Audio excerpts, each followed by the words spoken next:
Reels वाली बहू। प्रज्ञा को रील्स बनाने का बड़ा ही क्रेज है और वो दिन भर रील्स बनाती रहती है। खाते पीते घूमते फिरते घर में कॉलेज में रील्स बनाने के कारण प्रज्ञा पूरे कॉलेज में हाईलाइटेड है। जहां उसकी रील्स सभी को पसंद आते हैं, वहीं मनीषा चिंता में डूबी रहती है। एक रोज जब खाते हुए प्रज्ञा रील्स बना रही होती है, तब मनीषा कहती है, एक मिनट भी चैन नहीं है इस लड़की को। ये नहीं कि खाना तो आराम से खा ले, लेकिन नहीं, अरे थोड़ी देर रील्स नहीं बनाओगी तो आसमान नहीं टूट पड़ेगा।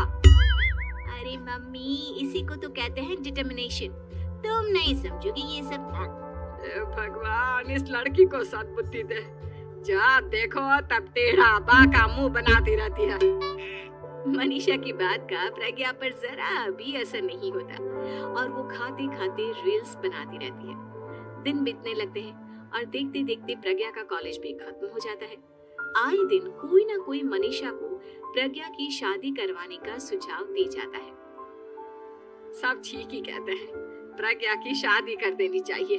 अपने घर के काम काज में व्यस्त हो जाएगी तो खुद ही ये रील्स और नाच गाना बंद हो जाएगा। मनीषा और प्रेम प्रज्ञा के लिए एक अच्छा लड़का ढूंढने लगते हैं और तभी विकी का रिश्ता प्रज्ञा के लिए आता है, जिसने प्रज्ञा को उसकी रील्स देखकर पसंद कर लिया था। अगले दिन विकी अपने माता पिता के साथ प्रज्ञा के घर पहुंच जाता है और प्रज्ञा साड़ी पहने हाथों में चाय की ट्रे लिए उनके सामने आती है। जब विकी को पसंद है तो हमें भी बहू पसंद है। बहन जी, आप बारात की तैयारी कीजिए। एक बार लड़का लड़की अकेले में बात कर ले तो अच्छा रहेगा। हाँ हाँ, क्यों नहीं। मनीषा विकी को प्रज्ञा के कमरे में भेजती है, जहाँ प्रज्ञा पहले से ही रील्स बना रही होती है। तभी विकी कहता है, आ गए आपके साजन जी। हमारे साथ ये रील्स कंप्लीट कर दी तो और भी अच्छा रहता। अच्छा जी, आप आ ही गए हैं तो बना ही लेती हूँ आपके साथ। दोनों मिलकर रील्स बनाते हैं। जब वी मीट और तुरंत पोस्ट भी कर देते हैं। फिर विकी कहता है, जब आप साड़ी में चाय लेकर आई तब मुझे लगा कि कहीं मैं गलत घर में तो नहीं आ गया। आप सही है। दोनों की शादी पक्की हो जाती है और शादी के दिन भी प्रज्ञा रील्स बनाने से चूकती नहीं, यहाँ तक कि बारात के समय भी नाचते हुए रील्स बनाती है।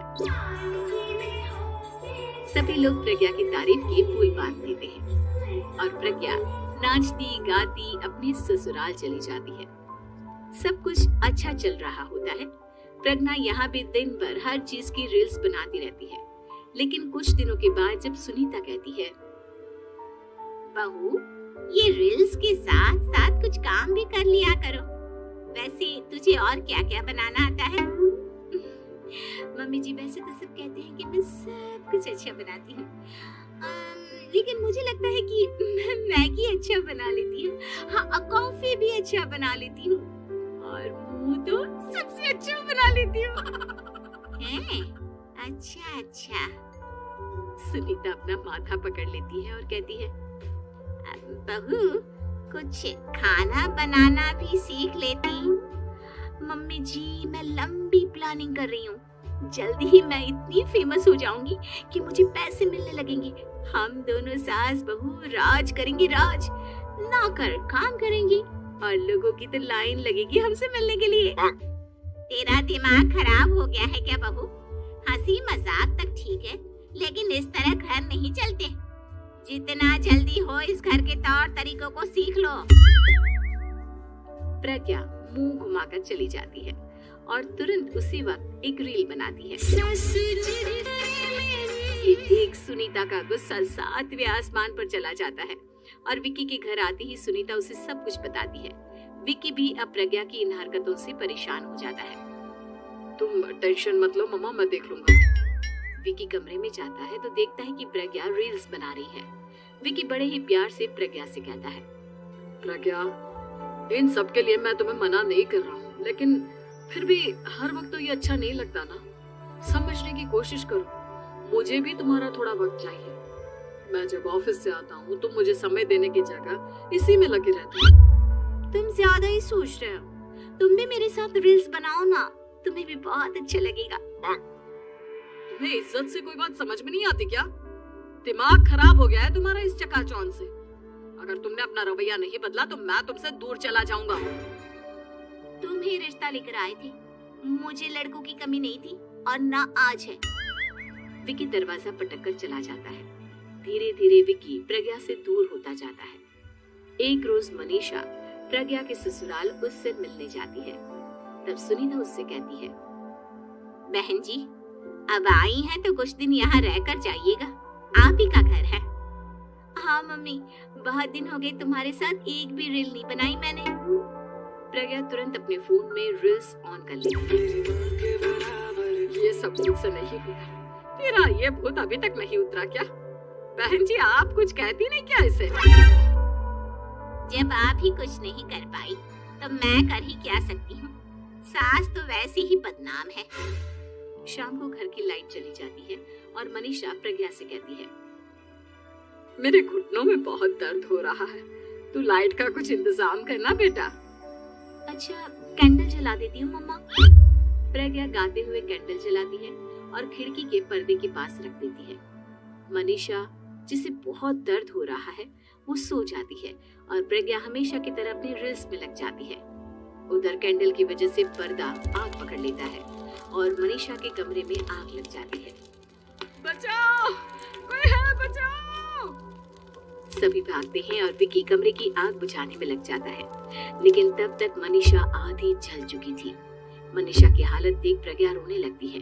विकी मनीषा को तुरंत हॉस्पिटल ले जाता है और उसे एडमिट कराता है।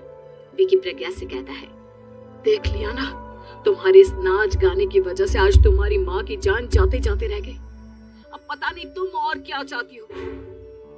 उधर डॉक्टर कहते हैं, इनकी हालत बहुत नाजुक है, आधे से ज्यादा जल चुकी है। प्रज्ञा रोती हुई मंदिर में जाती है और भगवान के आगे जाकर कहती है, भगवान मेरी माँ को ठीक कर दो, मैं कसम खाती हूँ हाथ से ये रील्स बनाना छोड़ दूंगी, बस मुझे मेरी माँ वापस मिल जाए। 2 दिन बीत जाते हैं और मनीषा खतरे से बाहर आ जाती है। पेशेंट अब ठीक है, आप लोग उनसे मिल सकते हो। सब कोई मनीषा से मिलता है और प्रज्ञा सबके सामने अपना फोन तोड़ देती है।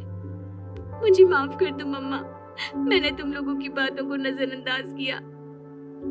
बेटा कोई भी चीज जरूरत से ज्यादा खराब है।